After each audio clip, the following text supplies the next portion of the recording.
Live. Okay. Hello, everybody. This is Leonard Johnson with the Run the Hammer podcast, and I want to welcome everybody who is joining us tonight. I tell you what, we are going to have a good time tonight. We got one of the they call him the big line, and that's Lion, and he is hereby popular demand. So a lot of people wanted to see him on there. So I had to pay him a couple of bucks to come on here. I'm waiting on the check.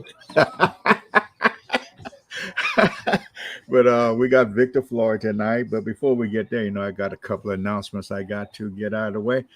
The first one is Roberta Williams from Charleston, South Carolina, was inducted into the South Carolina Hall of Fame this weekend.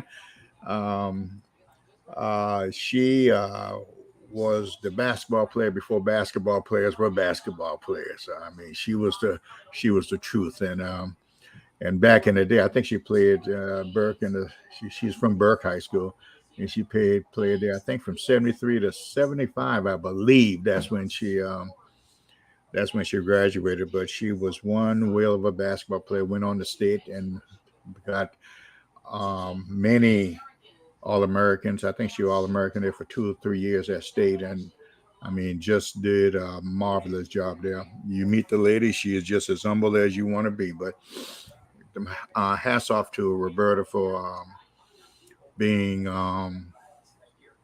named as an inductee into the South Carolina Hall of Fame.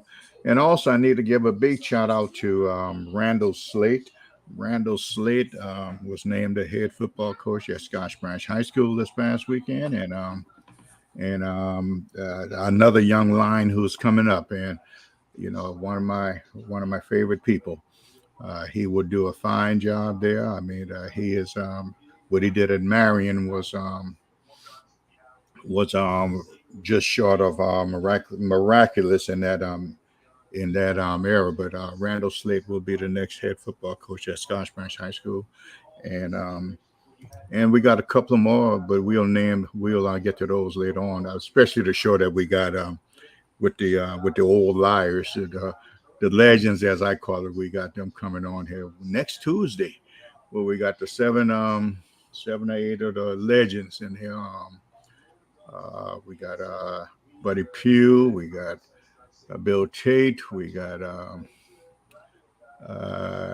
Tommy Brown, Nate Thompson, Benny McMurray. I mean, so that'll be a 2-hour show. So everybody come there and get your lion ears together, because they're going to be a lot of lies being told tonight. So welcome everybody to that show right there. All right. Other things that we'll be naming throughout the thing, but I don't want to take too much of Victor's time. And I really appreciate him coming on tonight, because he's a busy man, and like I said, I have the utmost respect for what he's done wherever he has gone. And I mean, the first time I met him, and I kind of watched him from afar, was when he was at C.A. Johnson. C.A. Johnson was where I got my start as a head coach back in the mid '70s. And when I moved back here to South Carolina, I followed him from afar, and I think I met him once or twice, and we've been passing friends throughout the years, never really sat down and talked. So I'm going to be as excited to see him tonight. So without further ado, let me see if we can change this thing around so we can get the big picture. There we go. Oh, man, I'm learning how to work this thing. All right. Victor, nice having you on, man. Well, thank you for having me. Glad to be here. Okay. And we were talking about it earlier about where you've been, what you've done, and everything. But I'm going to let you introduce yourself even further than what I attempted to do. Okay, so go ahead and tell people who this Victor Floyd is. Wow, that's pretty easy to do, I guess. I'm just an old country boy from the lower state. That's it. It happened to get an opportunity to play a little college ball, and that changed my life and kind of put me in the position I'm in today. But I'm originally from Nichols, South Carolina. Played at Greensboro Floyd's High School. Proud graduate of North Carolina A&T. Got to give my Aggies a shout out. Mm-hmm. I know all my state people are killing me, but Aggie pride nationwide. But, I've had the pleasure during my career to coach in North Carolina, South Carolina, and Georgia. And, all three are good football states. Georgia and South Carolina a little more than North Carolina as far as a state because the emphasis is a little different. Great players in North Carolina. Basketball is going to be king for a while there. I think Jordan kind of solidified that. Mm-hmm. But, I've had a couple of stops. I started at C.A. Johnson, as you said, back in 98, spent 3 years there. Went from there back to Greensboro Dudley, James B. Dudley High School. Spent 3 years there. And from there, I came back to South Carolina to take Chester. 3 or 4 years, and then took a job in Georgia for 7 and came back. And I've been back. This is my 7th year back, going into my 8th year.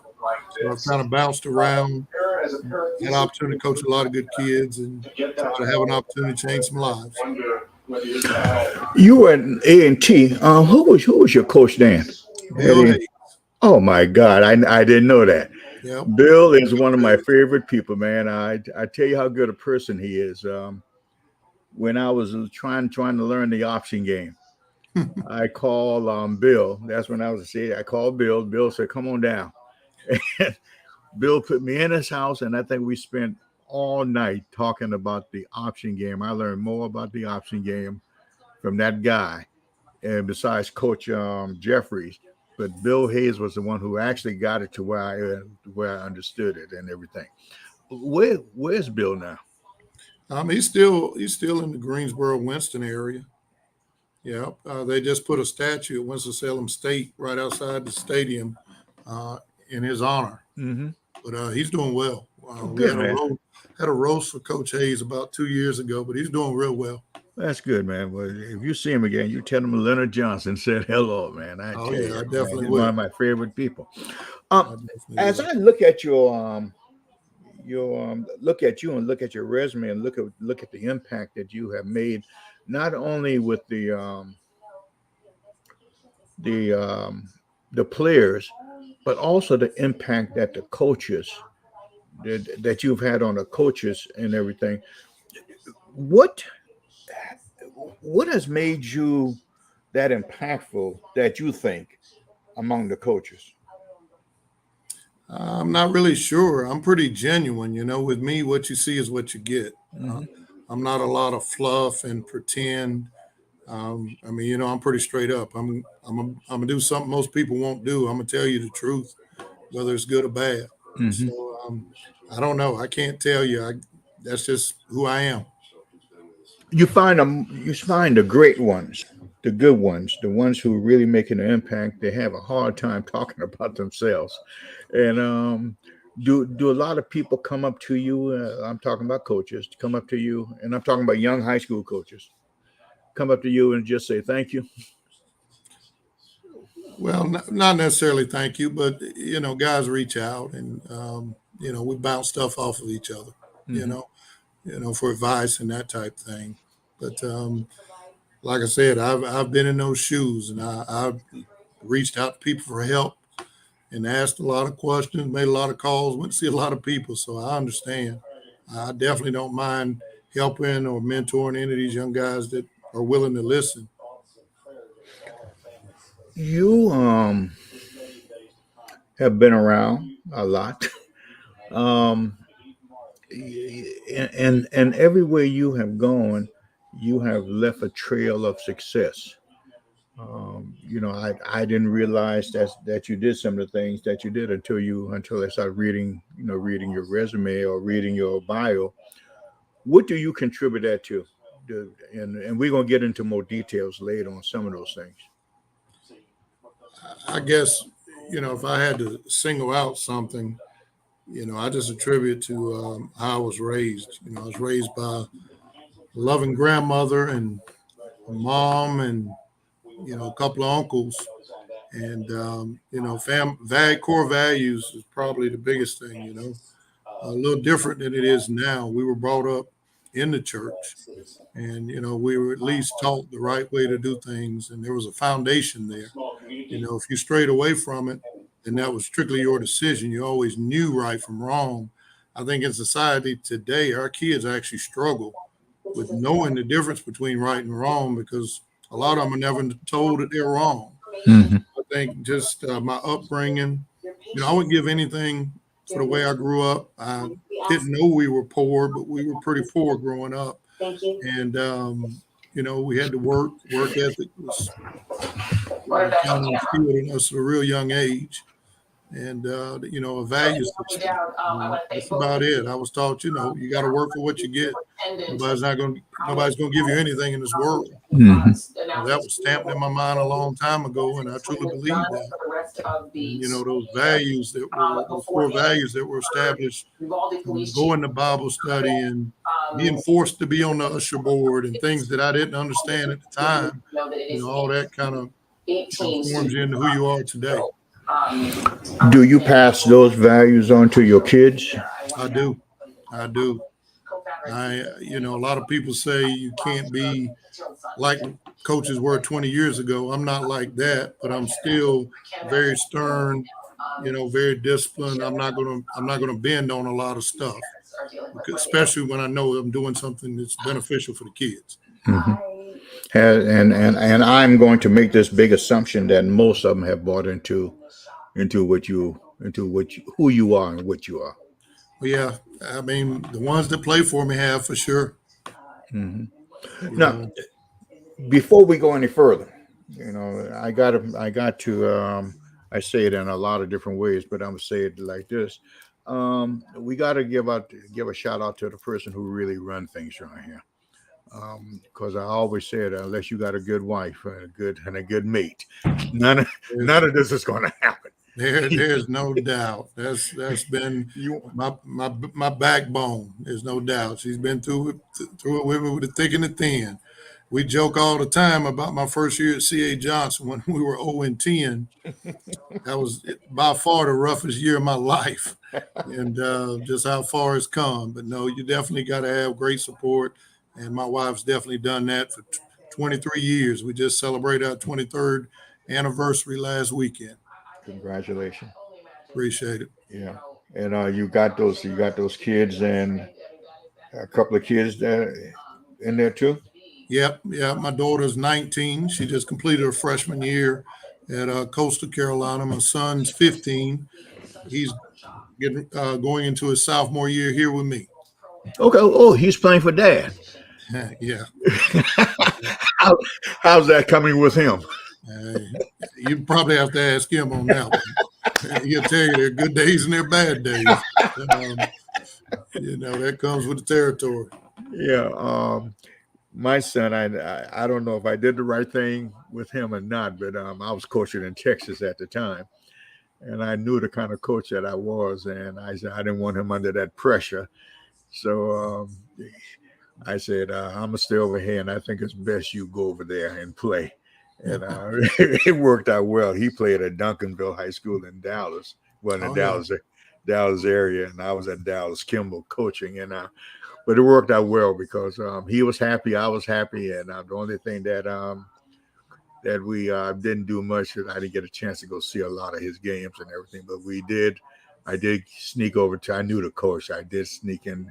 Guys got copies of the tapes and look at them, but I never tried to coach him in anything because that would have been a conflict, I think.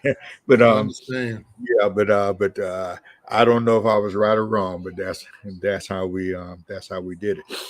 I understand. When you first got to Chester, you were trying to get that program. Well, how was the program? Are you there? When I first got here, they went through a string of they'd had a couple of losing seasons, pretty much back to back. The culture was in somewhat of a tough situation.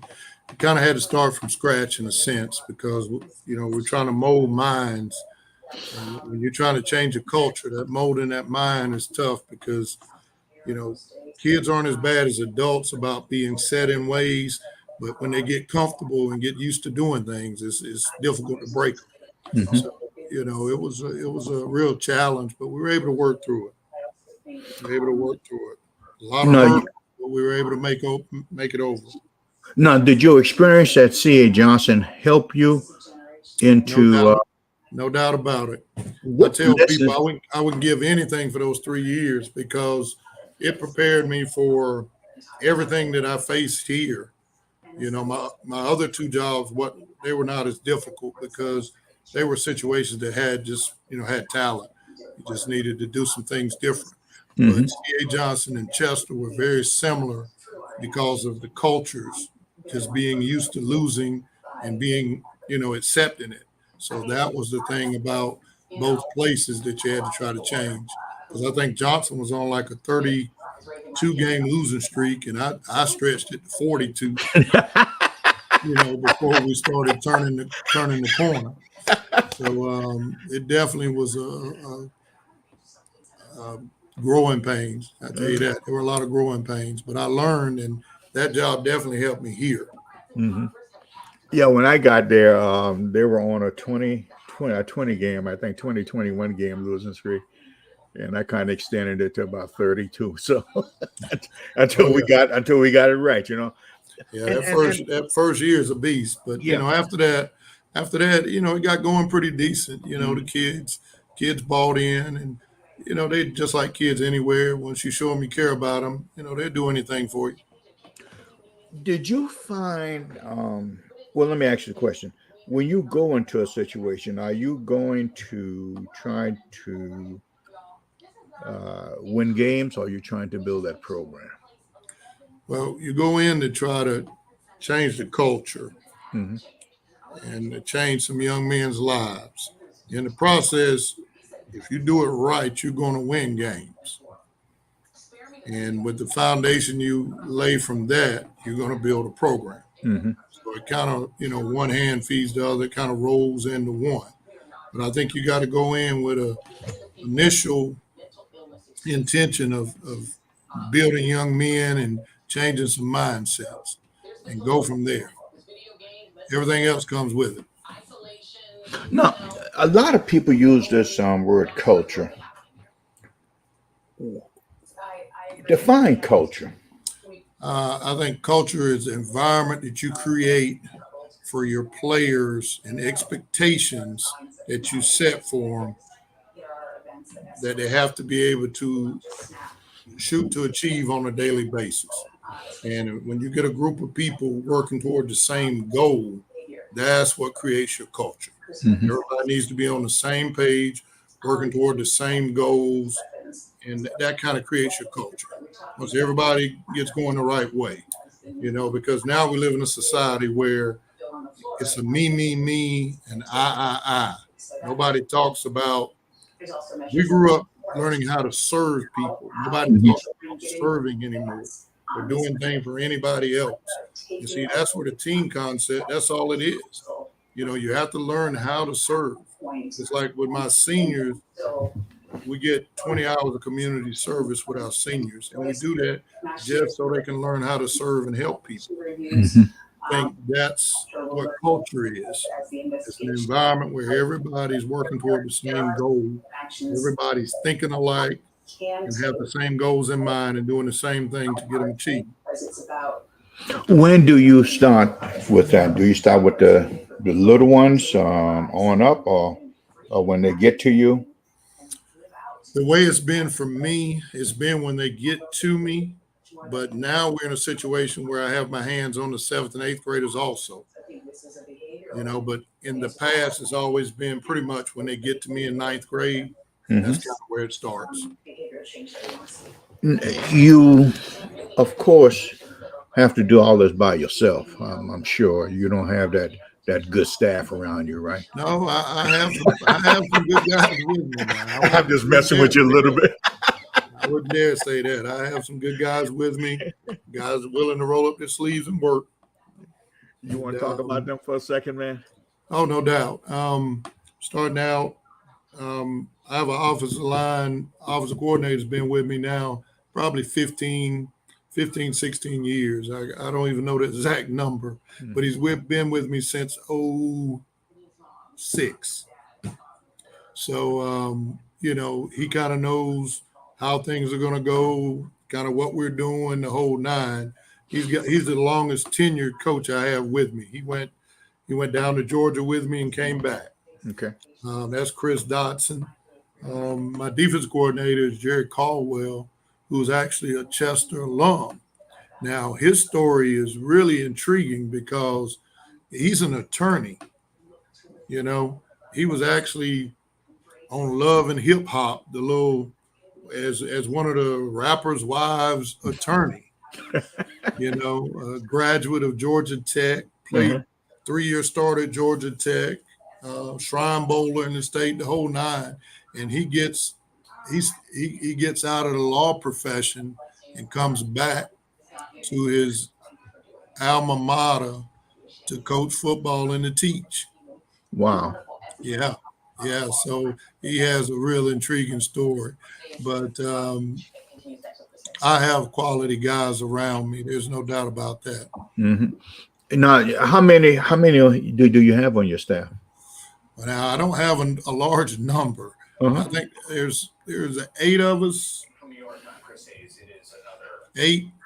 No, 9. There's 9 of us total. Mm-hmm. And they all at the school, or do you got community guys helping? No, majority of them at the school. I have 3 at the middle school. Oh, great! That's fantastic. No, 4 at the middle school. I'm sorry, 4 at the middle school, 4 at the high school, and then myself. Okay. Now, how long have all of y'all been together? The core of the staff's been together since I've been back for 7. Okay. We've had some guys, kind of go in and out and that type thing. But the core of the staff's been together for 7 years, going into year 8. Do you find longevity is a big plus? It is. Plus? It is. It's. I think it's a big plus. I think every year you get to a point where some things you have to say less and less because it's understood. Mm-hmm.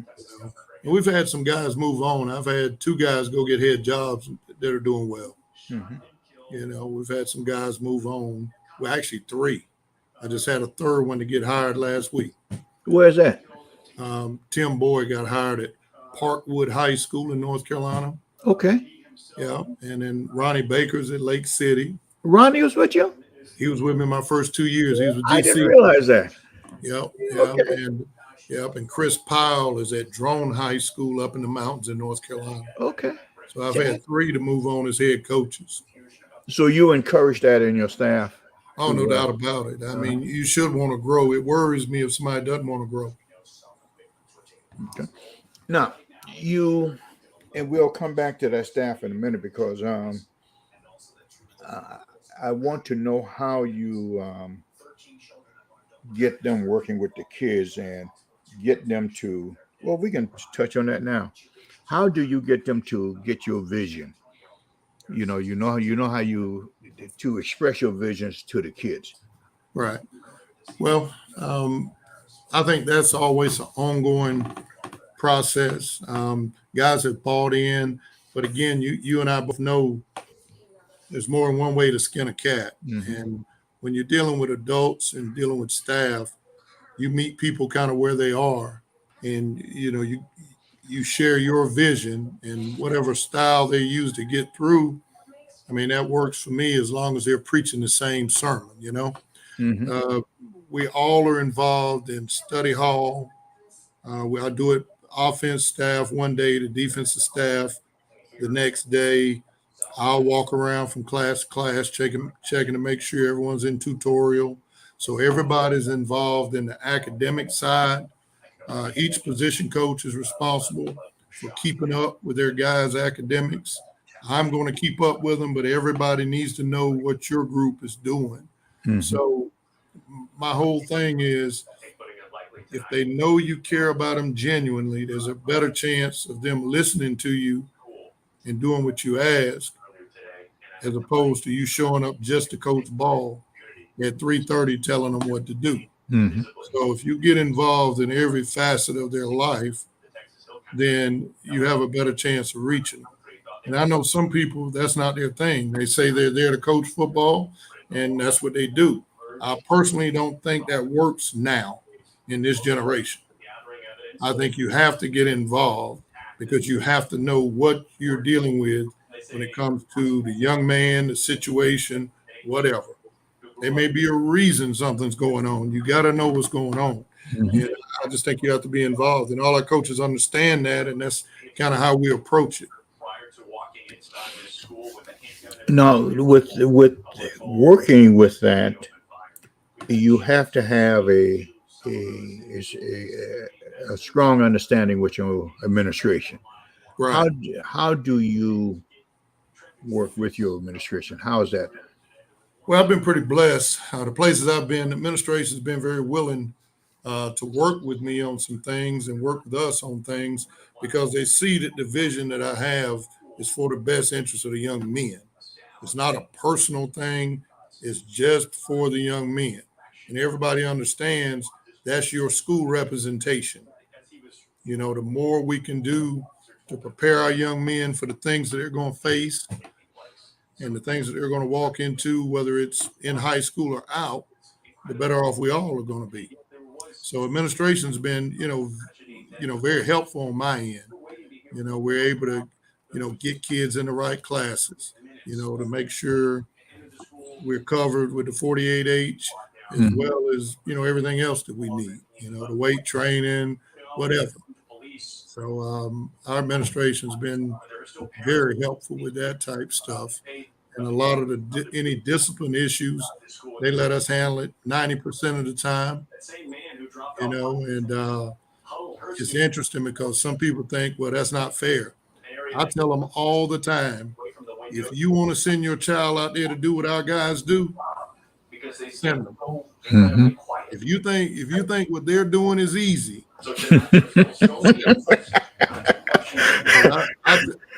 like I told assistant principals, sitting them in ISS, that's a joke. Yeah. The discipline in high schools now, joke all the way around. Mhm. So the discipline that they get with us is probably worse than, any other discipline they possibly could get. It's nothing but conditioning, but still something that's a reminder, that there are consequences for your actions. Well, I've always said you got to change that behavior. Once you change the behavior, then everything is okay after Oh, that. yeah. You have you've been to North Carolina, been to South Carolina, been to Georgia and everything. What is the three main, well, I would say three, but what is the differences between those three states as far as you're concerned? Honestly, it's just population. The difference between South Carolina and Georgia is population. Mhm. The difference between South Carolina and North Carolina is population. All right, emphasis on football. The further you go south, the more serious they take it. Mhm. North Carolina, they have so many major cities. You're talking Greensboro, Charlotte, Winston, Raleigh, Durham. They have so many major cities that they can't sink the money into the high school sports because of the number of schools. For example, Guilford County, where I was in Greensboro, there are 20 some odd high schools. And so it's, everybody's got to make the same on supplements, just like Mecklenburg County and Charlotte, Mhm. same thing. So the emphasis is different. But in Georgia, it's bigger than it is here because it's important to every town in Georgia is important. In South Carolina, you got some towns it's important. Others don't put as much emphasis. Some try to downplay it like it's not a big thing. But I think its emphasis is the big thing. The Mhm. ball itself Not a whole lot of difference. The better programs in our state can play with the better programs in Georgia and North Carolina. There's not a lot of difference. I think, personally, I think there are just as many athletes in North Carolina as there is in Georgia. But it's a sheer number, it's population. Mm-hmm. So you wouldn't well, it's probably like this. I heard coaches, a couple of coaches and I were sitting down talking, and they said that the athletes were a lot better in Georgia than they are in South Carolina. And I kind of hesitated a little bit, and I kind of asked them to explain that, and everything. But what you're saying is that there's no difference at all. It's not. It's sheer number. Mm-hmm. It's number. It has nothing to do with the athletes itself. They're just more of them. That's all. Prime example. I spent 2 years in the conference with Colquitt County, Valdosta, Lowndes County, Camden County. Mm-hmm. Probably as tough a region as there is in the state of Georgia. And that year, we probably played against 20 SEC kids in one region. That's the difference. There's a sheer number of them. Mm-hmm. We played against the Tyreek Hills, the Gerard Davises, you can just name them. Mm-hmm. A ton of them. Did that change how you approach your return back to Chester? I think Georgia made me a better coach because of the athletes and the programs that I had a chance to coach against. Mm-hmm. I really believe that. We had to spend a lot of time preparing for a lot of people because, we didn't quite have some of the stuff that some people we were playing had. So we had to find ways to compensate and still, have a chance. And that's what it kind of forced our hand to do. And that turned out to be a good thing. So you grew from that experience to come back when you came back home. Okay. Sure, no doubt. And it helped. And that was part of the thing that besides having the kids. Yep. That's what propelled you to that state championship. I guess, yeah. Hey, I definitely take it. We'll take it. Hey, we'll take it. I had a good group of kids, though. Uh-huh. Group of kids. That was the first group when I got back. They were ninth graders, and that 18 team was their senior year. So, great group of kids. Now, I knew you went there before you left because I was at that game. I was at that game, and I saw it, and I felt kind of bad for you, that you didn't get it. But you got it. You got it that second time. How's that feeling? Well, I thought I was jinxed for a while because I lost in 2002. Kid kicked a 47-yard field goal with a little bit of time on the clock. We lost by 1 point in 2002 when I was at Dudley. Mm-hmm. And then we lost by 2 points in 2007. Mm-hmm. So I thought I was jinxed there for a minute, but there's no doubt it was a great feeling to kind of finally get over the hump, being so close and, having it kind of slip away. Mm-hmm. And that gets me to my point. You have played in the game 4 times. Three times. Yeah. 02, 07, and 18. Okay. What do you do to get those programs to that level? I don't know if there's anything specific I do. I guess I'm stubborn and, we just kind of stick to our guns on some things. Mm-hmm. Because like I told you in the beginning, I'm just convinced that, hard work will prevail. And, if you work hard enough, good things will happen. You put yourself in a position to have a chance to be successful. And I just, truly believe in that. And, I just kind of stick to my guns on a lot of issues. A lot of issues that coaches kind of waver on and go back and forth. And such as? Discipline being one. Mhm. You know, a lot of kids, I mean, a lot of coaches feel as though if I'm too hard, you know, the kids will go home. Mhm. They might, but my theory is, you know, the ones that go home can't take it anyway. Those Mm. are the same ones that are going to fold on you when it's time. So you can't be afraid to fire them. No, no, I just don't think you can. I just don't think you can meet them halfway on things that things that you Mhm. know they need to do, things you know they need to do to be good, or you know they need to do for the program. I don't think you meet people halfway on that. I think it's all or none. Mhm. And if it's none, then so let it be. I think administrator says I'm kind of put it very succinct. These are the non-negotiables. Oh yeah, no doubt. And that's what I use a lot. Because I don't talk that much. You Right. know, let's get it done. But I think you got to have those non-negotiables, because if you don't, you have kids going all over the place. Yeah. And not only for the kids, but I think for the staff also. Don't you think? Oh yeah. Yeah. There's no doubt. Yeah, you can't be a politician. Well, you can. You can be a politician if you like, but Hmm. I'm not going to be a politician. I'm going to take a stand. I'm going to roll with it. People have a lot easier time dealing with you too, because they know where you are, and they don't come to you with a lot of nonsense. Well, When you got there the first time, how was your community? How did they? Um,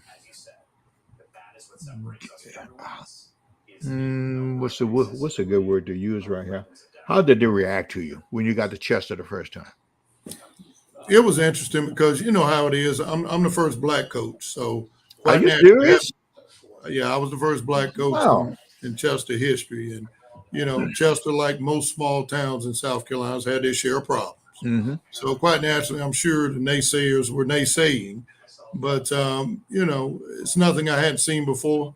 I'm from a small town in South Carolina, so I'm used to uh, people kind of questioning your ability on things until you prove them wrong. Mm-hmm. So it wasn't a big thing. I can kind of shut the noise out. That's something that I think growing up the way I did helps me do. I don't get caught up in a lot of what you think about me. I just don't. And that allows me to focus on what I need to focus on. You focus on the stuff you can control. You can't control what people say and all that. You can control what the outcome is and what goes on. So that's kind of my approach to it. So that stuff never really even bothered me at all. And And that was your first time there, right? right, Uh-huh. right. And then by year 3, I think everyone understood the direction we were going. Actually, by year 2, everyone understood the direction we were going and what we were trying to do, and we were being, very fair, upfront, and just genuine about what we were trying to do for the young men. Mm-hmm. And I think, being that way just helps the situation. Now, when you came back, how was everything a little easier, or did you the It was it expectation? was it was easier from a perspective of I didn't have to win the people. Mm-hmm.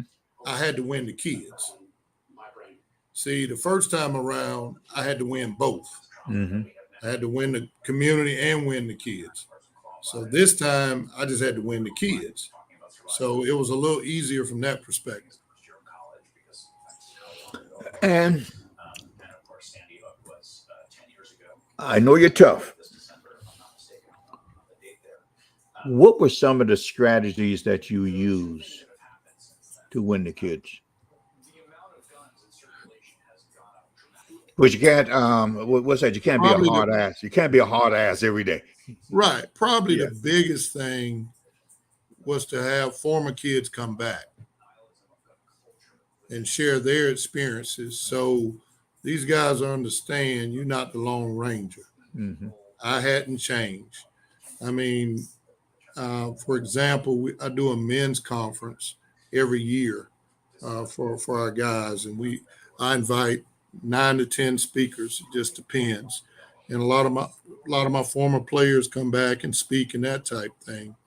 And when these kids get a chance to hear Darius Slay, who's the All-Pro cornerback for the Eagles, tell them that he had to run around the field 10 days straight in spring practice, and that he had up downs to do too, it changes things. Mm-hmm. Because here he is making $16 million a year, and he had to do up downs for Coach Floyd too.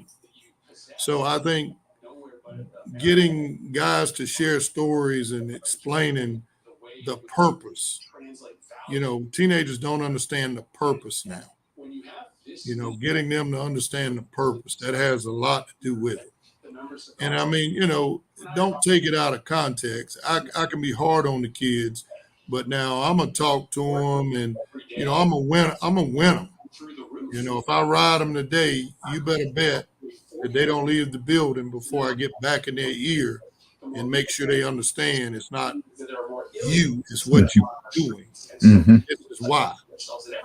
So I mean, there's a fine line there. People can over exaggerate it and that type thing, but I'm not like our coaches were on us, but I try to be more or less like a father figure. I treat them no different than I treat my own son. Mm-hmm. So that's the perspective. You get your staff involved. Let's say, what do your staff do besides the X's and O's? How do they support you in that way? Well, we do everything together. I can't think of a lot of stuff I do by myself necessarily outside of maybe my senior meetings. Mm-hmm. I meet with my rising seniors they're seniors now, once a week. Other than that, my staff's involved in everything we do. And everything we do, they're involved. Do they pull your coattail and say, "Boss man, we may need to look at something right here"? Oh yeah, no doubt. So they're not afraid. They're not afraid to come pull that coattail. They know I'm all ears. Uh-huh. I'm all ears. I'm willing to listen to anything that'll help us, or anything that you think that's not right, or we need to alter. I don't pretend to know it all. Hey, not at all. And the reason I ask you these, Victor, because a lot of the young guys, they think they got to do it all by themselves. Right. I keep telling them every day, don't be the smartest guy in the room. No. You hire some folks that are better than you. Give these guys an opportunity to work and everything. Your life will be a lot easier. And if you do that, then everything will be okay.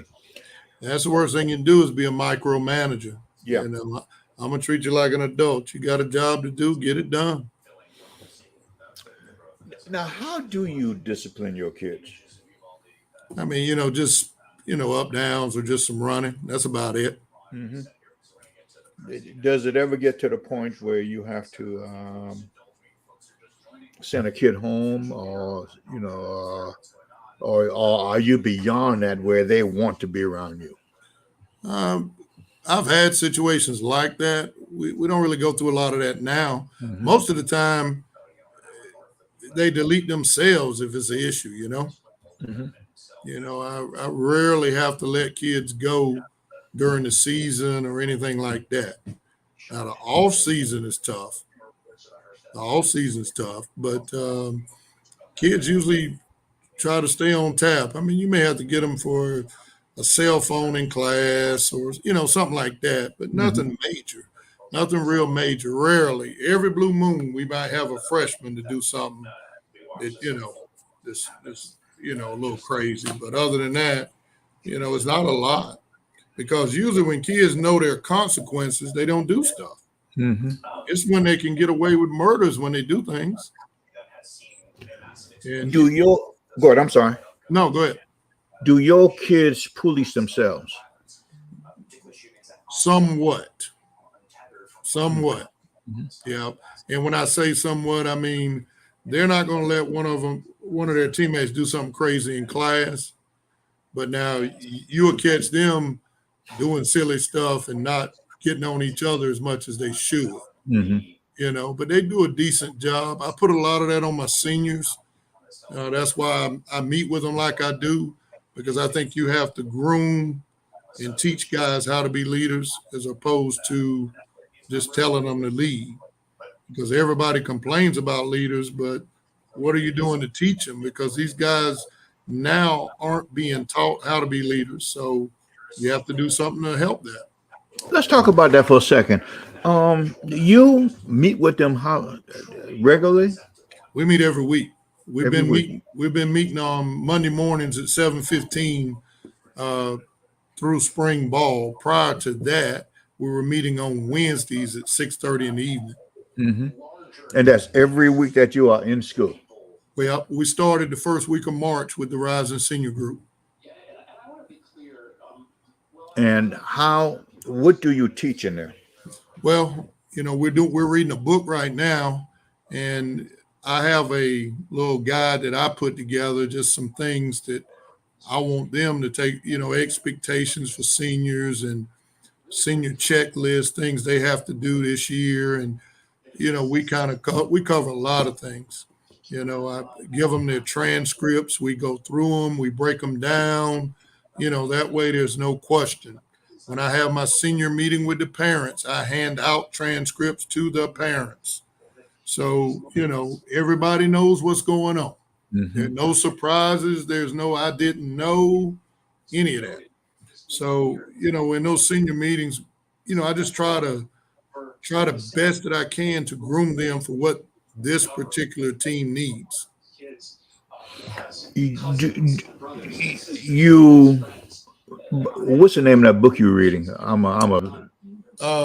We're reading Be Humble, Stay Hungry, and Always Hustle.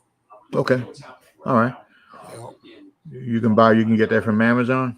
Yep. Okay. It's a leadership book, and it's pretty good. You have to take it and relate it to football. Mm-hmm. But it's really good. Okay. And your seniors take that to the younger guys, or do they? How do they? Or is that part of the expectation that they take it to the younger guys and teach them? Right. You take it to the younger guys. A lot of the stuff that we're talking about and situations and things, you get a chance to help guys be held accountable, mm-hmm. and kind of look out for each other and learn how to take care of your younger brother. If you could get anything in the Chester program right now, I'm giving you a wish list right here. What two things would you want in that program? If I could get anything,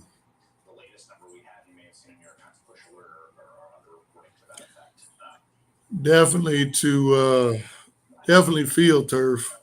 Mm-hmm. That'd be one. That would be one. That way we don't have to deal with the field, uh-huh. And we could wear it out as much as possible. Let me see. Second thing. I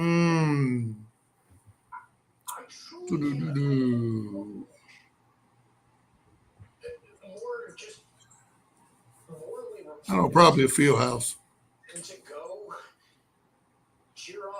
And what county is this? Chester. Chester County? Okay. And okay. That's interesting.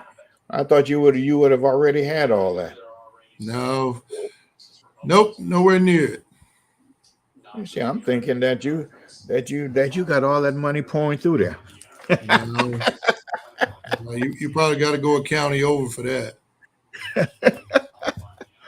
Now, You are obviously happy doing what you do. How long are you going to be doing this until you drop till you because you're good at what you do. Well, I appreciate it. I'm gonna do it for a while. I'm Uh-huh. not one of those guys talking about retirement or anything. I'm gonna do it for a while.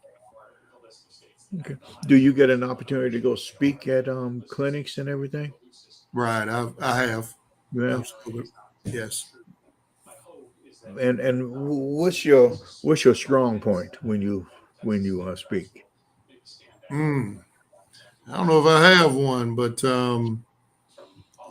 most of the time I just talk about, building programs or, I mean, I could talk offense or defense. It just Mhm. depends, whichever one you prefer. When One of you my strong when points. you talk about building a program, what are some of the ingredients, some of the top ingredients, without going into details? What are some of the things that a guy should look for? Well, I think you got to go in with a plan with some type of standard to kind of lean on.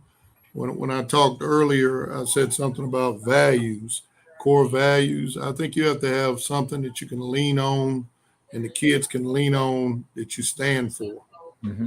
Uh, with us, we have what's called a Cyclone way, and it's 5 principles: uh, discipline, commitment, discipline, uh, work ethic, toughness, and unity are the 5 principles that our program's based on.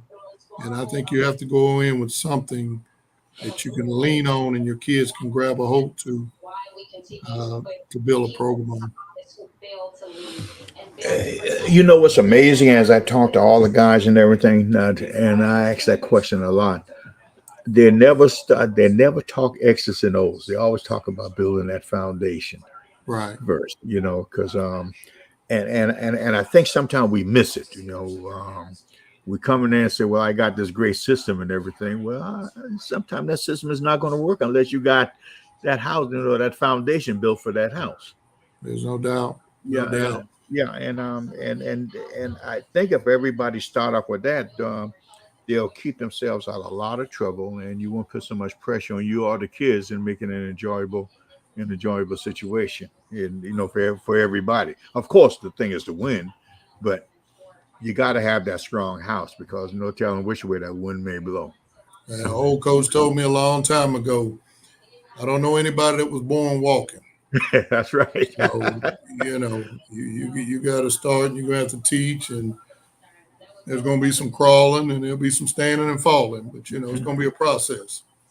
Okay, and you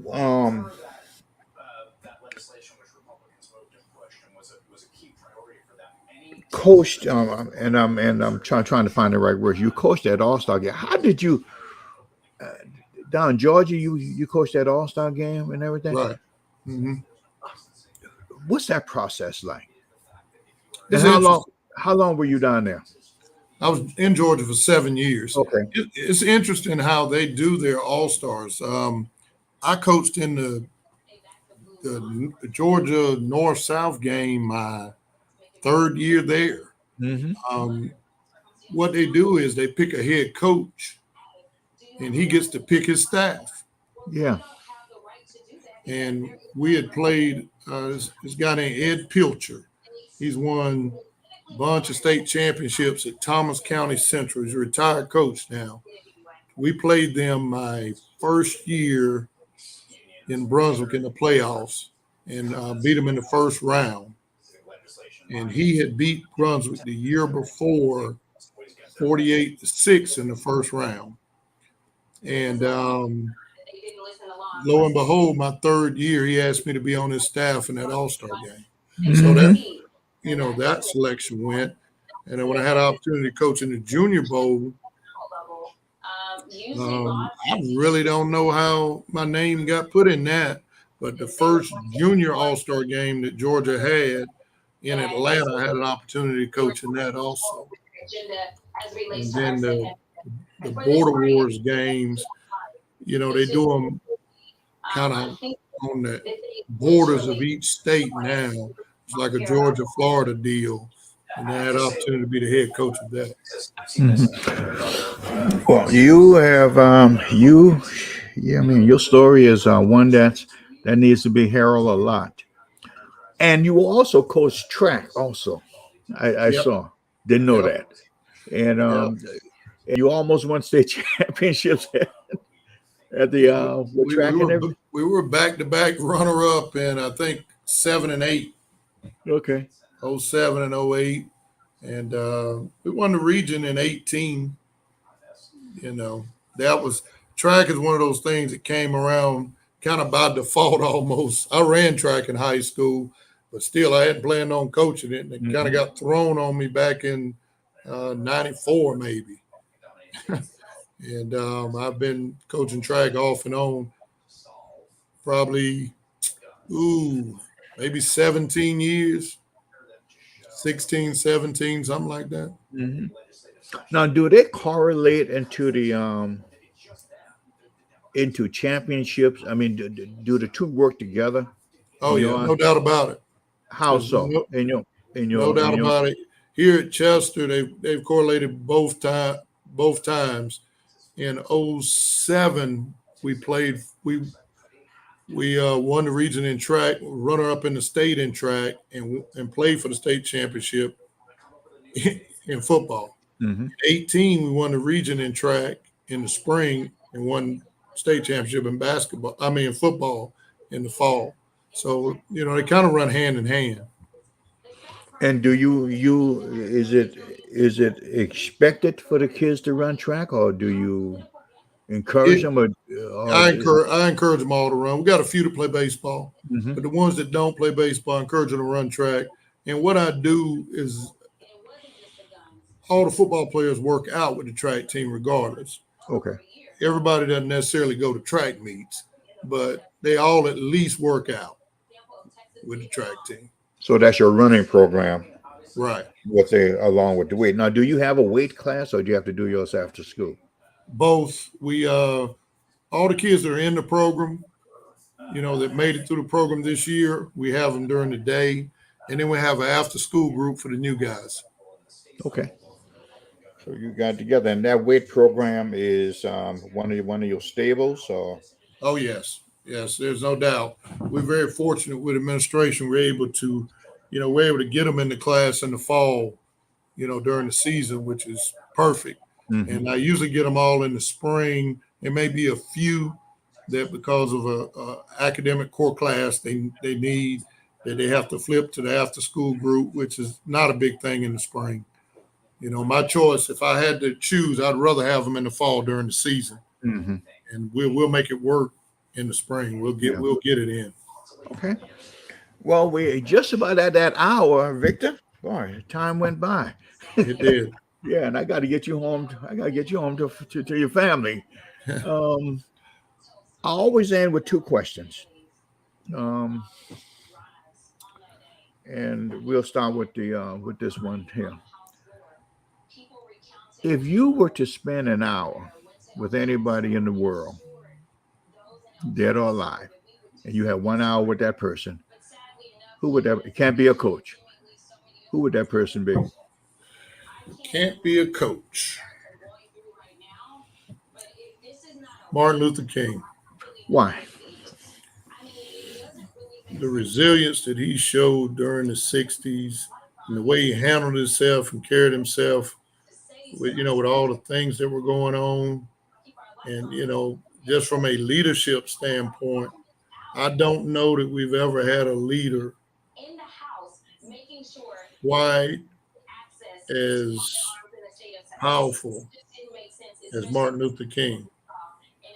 And if you'll go back and just look and read some of the stuff from the '60s and look at some of the things he's done outside of the obvious, you Mhm. know, it would be him. And if you were to have 1 hour to spend with a coach, who would that coach be? Eddie Robinson. Why, Eddie? Just doing it during the tenure he did it for so long, and to have an impact on so many lives and leave the mark that he left, I think it's pretty amazing. Mm-hmm. Did you ever get a chance to meet Coach Robinson? I did. I got a chance to shake his hand. I got many moons ago. I used to go to those AFCA meetings, and this was early in my coaching career, and I got the opportunity to sit in between two legends. One was Coach Robinson, and the other one was Coach Gaither. And I thought I had died and gone to heaven, man. I know that's right. Hey, that's two. That's two of the great ones there. Yeah, I know, man. And I you didn't have cell phones then to take a selfie. But what was Coach Gaither saying? I like him agile, hostile, and mobile. That's right. But he was a funny guy, man. He and Coach Robinson were going back and forth joking with each other. And you know what? I think that's one of the things that we are missing today. We can be fierce competitors. But man, those guys back then were great friends. Yeah. And we're missing some of that right now, They understood that they were fighting the same fight, Yeah. Everybody's fighting the same fight. Yeah, and I wish maybe we need to preach it more, that you don't have to get a knife out there, to cut them up. It's only a stupid game. That's all it is. Relationships are always better in the long run and everything. Oh, yeah. Well, thank you, Victor, and man, I sure appreciate you coming on, man. Hey, thank you for having me. Yeah. One thing, and I'll let you go. Anything in closing that you want to say? No, I just appreciate you having. I think it's a good thing you're doing. A lot of guys listen, and I hope everyone gets something out of it, and I look forward to listening in the future. Yeah, well, they'll always be up forever. You got to do is go to their thing. So, and I really appreciate you coming on, man. I tell you, I was taking notes as we were going and everything. You're never too old to learn. I definitely agree. Okay, well, you get out there and get on home to mama, man, and we'll talk there. Thanks again. Okay. Thank you, man. Night. Take care. All right, ladies and gentlemen, that was Victor Floyd, the great one from Chester High School, and boy, you kind of see the different things that these guys take. There's no one way to build a program, and there's everybody is different, and in your own skin you can be successful, but you're gonna have to learn how to build that foundation. Tomorrow night we kick off with another great one, another line. That's Wayne Farmer from Calhoun County, and interested to talking with him about his program. So let's tune in tomorrow and listen and talk to Wayne Farmer about his program. As always, let me say something. I forgot that. That's one of the first thing I want to say. Guys, we got to be a little bit vocal in some of the things that we're doing. What happened today in Texas was a tragedy. 14 elementary kids lost their lives today because this stupidity. We grown folks got to take charge. We got to do something. We got to come together and say enough is enough. I mean, these are our babies, and it can happen anyway. Anywhere in this country, something like this can happen. And unless we start standing up and start muscling up, because we are the people who run this country, not the politician. We run it, and we got to stand up and start voicing our opinions and making these people listen to what we want them to do. Pray for those families and just hug your kids and tell them you love them, because those kids last night went to bed for the last time with their parents, and they got dropped off to school, and parents were expecting to pick the kids up. 14 of them are not coming home tonight. Y'all have a good night. Tell somebody you love them and give them a hug. Thanks for listening.